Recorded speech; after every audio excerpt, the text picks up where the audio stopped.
Hello, welcome to let's learn.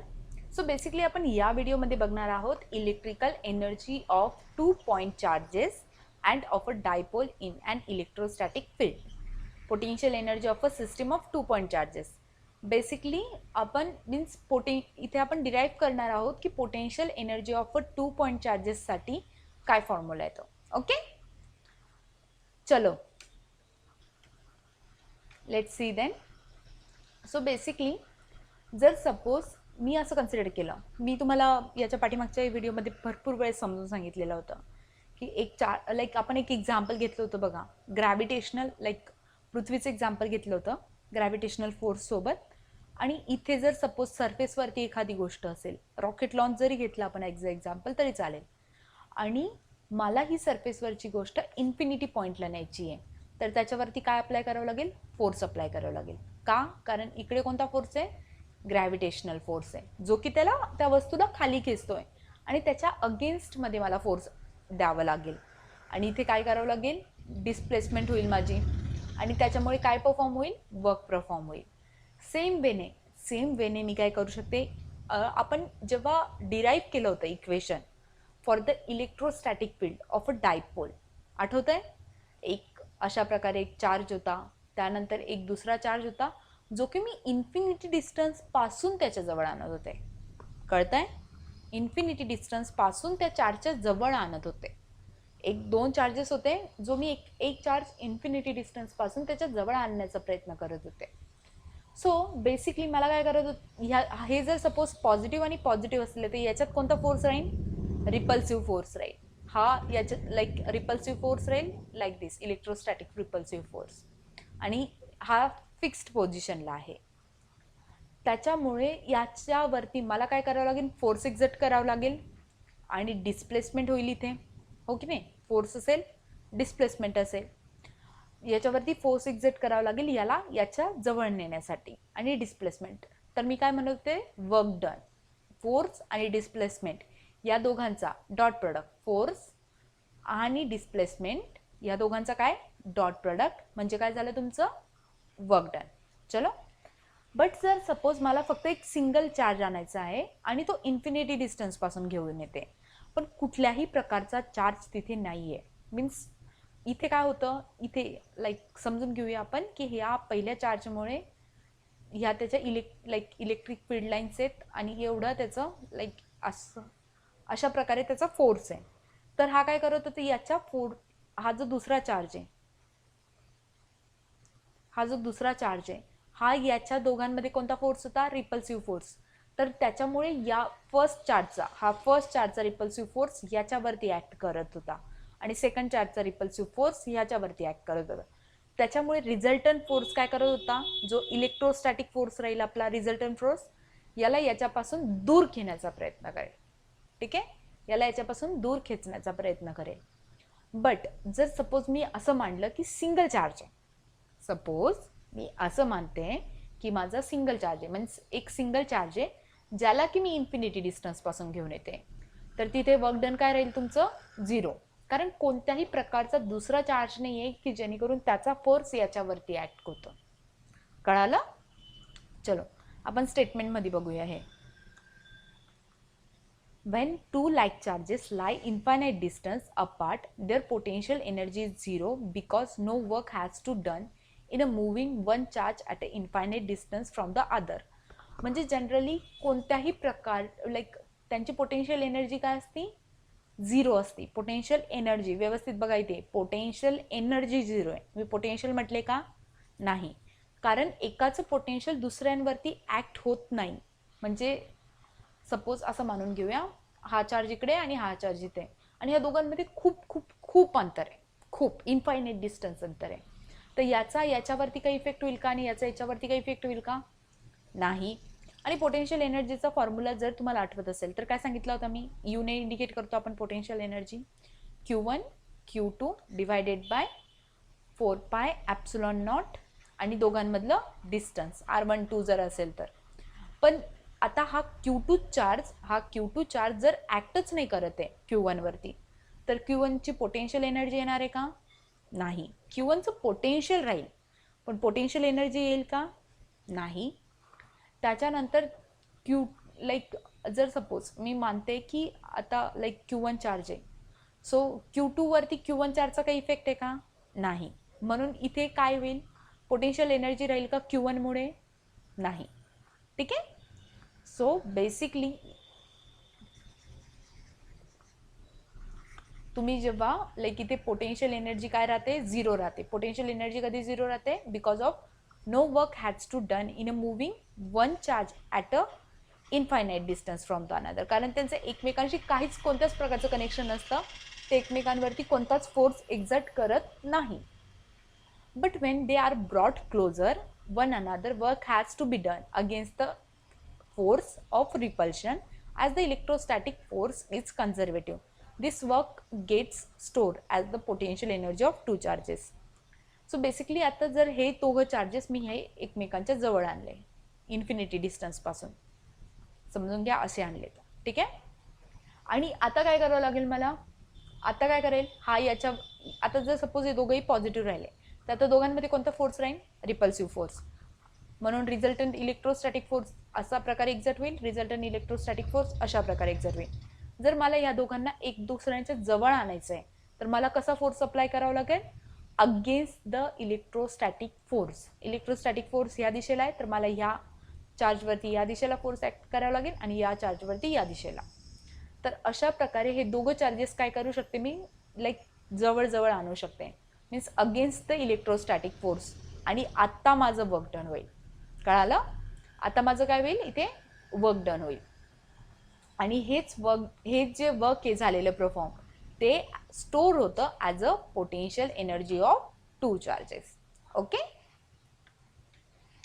चलो then आपण again जे पाठीमागचे डेफिनेशन्स वगैरे झालेले आहेत त्यांना थोडंसं रिकॉल करूया. Define electrostatic potential energy of a system of a point charges. Electrostatic potential energy of a system of a point charges is defined as total amount of work done to assemble the system of charges by bringing them from infinity to their present location. Basically electrostatic potential energy म्हणजे काय की जर कोणतेही किती means 2 पण घेऊ शकता तुम्ही आणि 3 पण घेऊ शकतात, तर 2, 3, 4, 5 असे खूप सारे चार्जेस हे इन्फायनाईट डिस्टन्सपासून त्यांच्या लोकेशनपर्यंत आणायचे. म्हणजे इन्फायनाईट डिस्टन्सपासून त्यांच्या लोकेशनपर्यंत आणायचे. एक स्लाईड घेईन मी सगळ्यात शेवटी, नेक्स्ट व्हिडिओमध्ये घेईल. बेटर आहे की आपण ते नेक्स्ट व्हिडिओमध्ये घेऊ. हा व्हिडिओ बघितल्यानंतर नेक्स्ट व्हिडिओ लगेच बघा, म्हणजे तुम्हाला कॉन्सेप्ट कळून जाईल. सो बेसिकली इन्फायनाईट डिस्टन्सपासून तर मी त्यांना आणते, ठीक आहे, आणि त्यांना एका पर्टिक्युलर लोकेशनला घेऊन आली ह्या चार्जेसला. तर इथे आता अगेन यांना अजून जवळ आणायचं असेल तर काय करावं लागेल, मला त्यांच्या इलेक्ट्रोस्टॅटिक फोर्सच्या अगेन्स्ट फोर्स ॲड करावं लागेल, अगेन्स्ट फोर्स त्यांच्यावर एक्झर्ट करावं लागेल, जेणेकरून ते काय होतील, क्लोजली येतील, एकमेकांच्या जवळ येतील. तर त्या पर्टिक्युलर लोकेशनला आणण्यासाठी जितकं मला वर्क परफॉर्म करावं लागतं त्याला म्हणतात इलेक्ट्रोस्टॅटिक पोटेन्शियल एनर्जी. कळालं, इलेक्ट्रोस्टॅटिक पोटेन्शियल एनर्जी. चलो नेक्स्ट. सो बेसिकली आता तुम्हाला काय करायचं आहे, एक आपण 3D सिस्टम ॲझ्युम करतोय, 3D सिस्टमचे, आणि मला एक इन्फिनिटी पॉईंटपासून काय करते, एक चार्ज घेऊन येते एका लोकेशनला, ए लोकेशनला, ठीक आहे, आणि हा चार्जचं नाव आहे Q1. त्यानंतर आता इथे कोणत्याही प्रकारचं वर्क डन झालं आहे का माझं, इन्फिनिटीपासून मी याला एका लोकेशनला घेऊन येते, एका पर्टिक्युलर लोकेशनला घेऊन येते. आता इथे वर्क डन होईल का माझं, नाही. का नाही होणार, कारण इथे कोणत्याही प्रकारचा इलेक्ट्रोस्टॅटिक फोर्स एक्झर्ट नाही होते. इथे पोटेन्शियल राहील because of the Q1, but potential energy राहील का Q1ची, नाही, कारण त्याचा कोणताही चार्ज त्याच्यावरती फोर्स एक्झर्ट नाही करत आहे. म्हणजे दुसऱ्या एखाद्याच्या, म्हणजेच आपण कधी म्हणतो पोटेन्शियल एनर्जी, जेव्हा आपल्याला अगेन्स्ट इलेक्ट्रोस्टॅटिक फोर्स अप्लाय करावं लागतो आणि चार्ज जबरदस्ती जवळ आणावं लागतं. क्लासमध्ये मी तुम्हाला एक्सपेरिमेंटही परफॉर्म करून दाखवलं होतं यावरती. सेम तेच म्हणते मी, जेव्हा मी ते 2 चार्जेस ॲज अ एक्झाम्पल घेतले होते आणि एकाला दूर ठेवलं होतं, दूर ठेवल्यानंतर ते एकमेकांवरती इफेक्ट दाखवतील का, नाही. पण जेव्हा जवळ घेऊन येतील तेव्हा ते दाखवतील ना. तर बेसिकली ते कोणत्याही प्रकारचा चार्ज आहे का दुसरा एखादा, नाही. म्हणजे Q1ला इथून इथे आणण्यासाठी वर्क डन 0 झालं आहे, कारण मला अगेन्स्ट इलेक्ट्रोस्टॅटिक फोर्स लावायची गरज पडली नाही. पण आता काय केलं की एक आहे अजून एका बी डिस्टन्सवरती मी अजून एक चार्ज इन्फिनिटी डिस्टन्सपासून घेऊन आले. ठीक आहे, आणि त्याला मी नाव देते Q2. ह्या चार्जला मी घेऊन आले आणि ते घेऊन आले इन्फिनिटी डिस्टन्सपासून. या चार्जला नाव देते Q2. आणि या दोघांमधलं डिस्टन्स काय राहील मग? R12. ठीक आहे. सो आत्ता बघा, आता व्यवस्थित ऐका. हा Q2 चार्ज इन्फिनिटी डिस्टन्सपासून याच्या इकडे येत होता. इथून घ्यायच्या ऐवजी आपण एक काम करूया, लाईक दिस इन्फिनिटी डिस्टन्स कन्सिडर करू. हे बघा, सपोज इथे इन्फिनिटी डिस्टन्स आहे आणि इन्फिनिटी डिस्टन्सपासून तुम्ही काय घेतला? पहिला चार्ज घेऊन आले, जेव्हा तुम्हाला कोणत्याही प्रकारचं वर्क डन नाही करावं लागलं. बट जेव्हा तुम्ही दुसरा चार्ज याच्या जवळ घेऊन येत आहेत आणि जसा हा याच्या फोर्सच्या आतमध्ये येतोय, याच्या फोर्सच्या आतमध्ये रेडियसमध्ये येतोय त्या फोर्सच्या, तर काय होईल? या Q2 वरती रिपल्शन फोर्स तयार होईल. जर हे दोघं पॉझिटिव्ह असले तर, Q1 आणि Q2 जर सपोज पॉझिटिव्ह असले तर बेसिकली रिपल्सिव्ह फोर्स तयार होईल. आणि काय करेल हा चार्ज? इलेक्ट्रोस्टॅटिक. याच्यावरचा फोर्स कसा राहील? या Q2 वरचा फोर्स कसा राहील? इलेक्ट्रोस्टॅटिक. रिझल्टंट फोर्स कसा राहील? या डायरेक्शनमध्ये. Q1 वरचा फोर्स काय राहील? या डायरेक्शनमध्ये. तरी पण मी Q2ला काय करते आहे? याच्या जवळ आणण्याचा प्रयत्न करते, म्हणजे मला अगेन्स्ट इलेक्ट्रोस्टॅटिक फोर्स एक्झर्ट करावा लागेल जर मला या ह्या Q2 चार्जला याच्या जवळ न्यायचं आहे. हे मी डेरिवेशनमध्ये पण दाखवलं होतं. तर बेसिकली इथे माझं आता वर्क डन किती होईल? या Q2 चार्जवरती किती वर्क डन होईल? तर इथे काय होईल? पोटेन्शियल एनर्जी किती स्टोअर होईल? याच्यामुळे असलेलं potential means Q1 divided by 4πε0 and नंतर याच्यामुळे असलेला चार्ज जो आहे Q2, ज्या चार्जला तुम्ही घेऊन येतात, आणि divided by distance in between them R12. हे झालं माझं पोटेन्शियल डिस्टन्स ॲट B. कळालं? आणि बेसिकली जर मी याला 3D प्लेनमध्ये अजूम केलं तर तुम्हाला ही डायग्राम अशा प्रकारे दिसेल. R1 R2 आणि हा जो कॅपिटल O आहे हा आहे सेंटर. ठीक आहे, लाईक दिस. सो मी एक्सप्लेन तर पूर्ण भाग केलेला आहे, एक्सप्लेन व्यवस्थित सगळं काही केलेलं आहे. आता मी फक्त थेरॉटिकली लिहून देते काय लिहायचं आहे तुम्हाला, मीन्स काय काय लिहायचं आहे नोटबुकमध्ये ते आपण बघूया. No work is done while bringing first charge Q1 to the position A due to absence of electric field.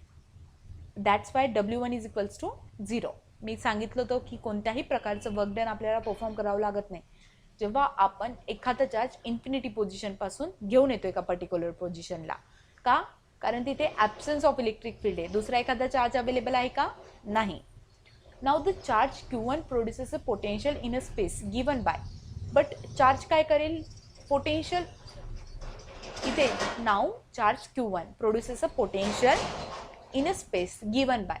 पण चार्ज Q1 काय करेल? पोटेन्शियल क्रिएट करेल. आणि चार्ज Q1चं पोटेन्शियल काय राहील? Q1 divided by 4πε0 R1. आणि R1 हे डिस्टन्स आहे सेंटर आणि Q1 चार्जच्या मधलं. ठीक आहे, हे आलं पोटेन्शियल ड्यू टू, आपण समजून घेऊया, हे आलं potential due to charge Q1, त्याच्यामुळे याला लिहूया V1. Okay, next work done to bring the charge Q2 from infinite to R2. म्हणजे जर सपोज आता मी दुसरा चार्ज घेऊन येते आणि जो की इन्फिनिटी डिस्टन्सपासून घेऊन येते, इन्फिनिटी डिस्टन्सपासून हा Q2 चार्ज मी घेऊन येते B लोकेशनवरती. इन्फिनिटी डिस्टन्सपासून Q2 चार्ज मी घेऊन येते, कुठे घेऊन येते? B लोकेशनवरती. तर काय होईल? एका रेडियसच्या आतमध्ये आल्यानंतर, पर्टिक्युलरली जवळ आल्यानंतर काय करेल? इथे रिपल्सिव्ह, जर सपोज हे दोघं पॉझिटिव्ह असतील तर हे दोघं काय करतील? रिपल्सिव्ह फोर्स देतील. अदरवाईज निगेटिव्ह पॉझिटिव्ह आणि निगेटिव्ह असेल तर अट्रॅक्टिव्ह फोर्स, आणि जर सपोज निगेटिव्ह असेल तर अगेन रिपल्सिव्ह फोर्स. हो की नाही? हे तर आपण बेसिक्स आहे, हे बघितलेलं आहे पहिले. So work done to bring charge Q2 from infinite. So Q2 perform करावं लागतं चार्ज फ्रॉम इन्फायनाईट डिस्टन्स इथपर्यंत आणण्यासाठी. ठीक आहे. तर आता Q2च्या इथे पोटेन्शियल एनर्जी काय राहील, इथलं वर्क डन काय राहील. वर्क डन म्हणजेच काय असतं तुमचं पोटेन्शियल एनर्जी.